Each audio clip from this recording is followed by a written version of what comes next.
De Wienmoen houden Friesland in de besnijing. Ik joe het boekje in Prottermeesken gaan weer over het vraagstuk. Zij er in het provinciehuis in Ljouwert op dit stuit een commissievergadering aan de gang. Dat we het advies dat dit jaar komst van Friesland voor de Wien kregen net behandelen. En in Haas waren 3000 handtekens ombieden als protest in de Wienmoen der bij die stad. De actiegroep Mega Windmolens Nee had een rapport uitgelitten dat benammen schoon is naar hoe het proces gaan is. Is er bij gelijks genoeg type van windmolen op deze locatie? Hier is het plan Wienpark Zeediek bestempelen als A-locatie. De adviesgroep Friesland voor de Wien vindt dus dat hier mega windmolen komen kennen.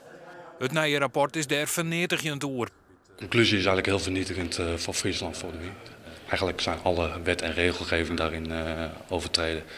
En ja, vinden wij dat dit nooit werkelijkheid kan en mag worden. De bezwieren hielden net alleen nog voor de locatie Zeediek, maar nevens de stichting Verhiel Noordwest-Friesland. Er is net genoeg draagvlak voor en dat mat al, oors is er sprake van onbehoorlijk bestuur. Ik al vergaderen provinciale steden nou over de windmolenlocaties. Van zo'n denk net dat de handtekenactie te let komt. Het is niet te laat, het besluit moet nog genomen worden en tot die tijd kan het alle kanten op. En, ja. Mocht dat wel doorgaan, wat doen jullie dan? Wij denken dat de kans klein is dat alle plannen van Friesland voor de Wind doorgang kunnen vinden. Gewoon omdat er zoveel fouten in het rapport staan. En oors stapt de stichting naar de rechter. Ze haast type van het Hazer College. Dat wil de mega windmolen een eindje verder van Hazer bij de Oosludiek. Ja, en op die Oosludiek concentreert hem vanmiddag de discussie in de Stedencommissie.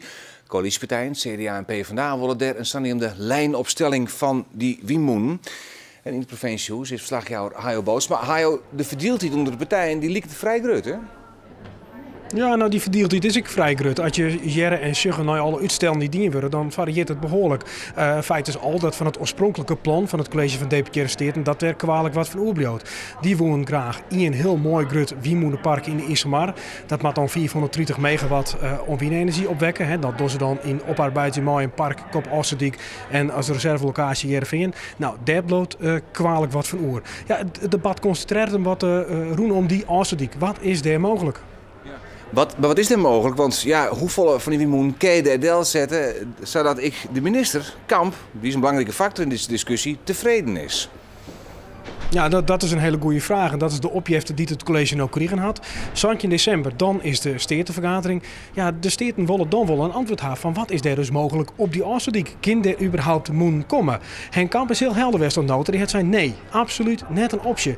Nou, de partijen hier, Tinker 30 oorzoer, die zeggen ja, nou 2023 zou het wel een optie wezen. Waarom dan nou net? Kom maar eens mooi in onderbouwing. Ja. Nou is het natuurlijk zo dat de stedenverkiezing stak hem in maart onderwijs binnen. Speelde dat toch deze hele windmolen-discussie ook nog een rol? Ja, absoluut. Dit is een groot verkiezingsprogramma wat je zelfs uitviert wordt. Hoe hoor je de meesten? Hoe hou je die skiers zo behind mogelijk voor de meesten in de provincie? Dat is wat je een beetje op de rol zit. Ja, en je zegt dus dat de partijen ziek je nou een compromis. Het CDA die zei dan heel helder van wij denken dat wij die hele opgifte van Friesland op die assen die kwijt kunnen. Ja, en dan komen zelfs de orenpartijen maar de vraag van ja, maar hoe denk je dat en hoe weet je dat ze zeker dat ter kind? Nou ja, er zit iedereen op en oor te zitten. Je hebt erbij de verkiezingsretoriek, Santje, of wat is het ja, mits maart, dan binnen verkiezings. Ja, 8 maart om precies te wijzen. Is het nou zo dat deputaire Konst, de man die er eigenlijk verantwoordelijk voor is voor dit dossier, nou waarom had naar de tekentafel om een nijmoenenplan te bedenken? Nee, dat zal hij zeker net doen. Hij liet het wel omkomen op stemming. Maar ja, wat helder is, van het oorspronkelijke plan bloot kwalijk wat oer. Hij zei wel dat er een hele goede bouwstand zit bij de stedenleden om ja, toch die opgifte van Friesland Varenoord te krijgen. Nou ja, en onder de hand daarvan was er verder. Maar hij had ook heel heldere waskogen doen. Hij had zei van, wij weten zeker dat het ministerie van Economische Zaken niet zit in plan op de Oosterdijk. Steden, neem een besluit, vul in wat uw opgifte is, want oors luidt het vroeg en luidt de beslissing in Den Haag. Ja, en zij bepalen dan wat er bad. En als zij het bepalen, ja, dan is het helder wat er gebeurt, want dan kiezen ze voor de visie die Den Haag er al op tafel had. Die is er maar. Ja, oké. Nou, we wachten jou, Hajo Bos, maar daar in het provinciehuis op Sontje december dan zal de steed een definitieve besluit nemen.